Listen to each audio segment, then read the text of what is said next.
အရဟတာတိနဝကုနေဟိအရဟံအစရှိသောကိုးပါးသောဂုဏ်တော်တို့နှင့်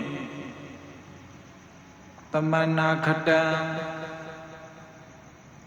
ပြည့်စုံတော်မူသောနာထံ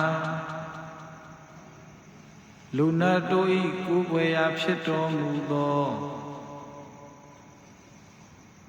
ဗုဒ္ဓံတတ်တော်ထင်ရှားတဗ္ဗညုမြတ်စွာဘုရားကိုဩဒိတရည်မှန်း၍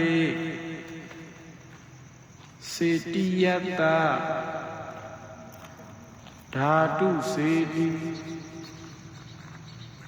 ဓမ္မစေတိဩဒိတစေတိပရိဘောဂစေတိတော်မြတ်အားဘောနကန္ဓသမ္ပန္နအစဉ်အနန္နှင့်ပြည့်စုံသောဣမံပုပ္ဖာဤပံကိုတက္ကိစံ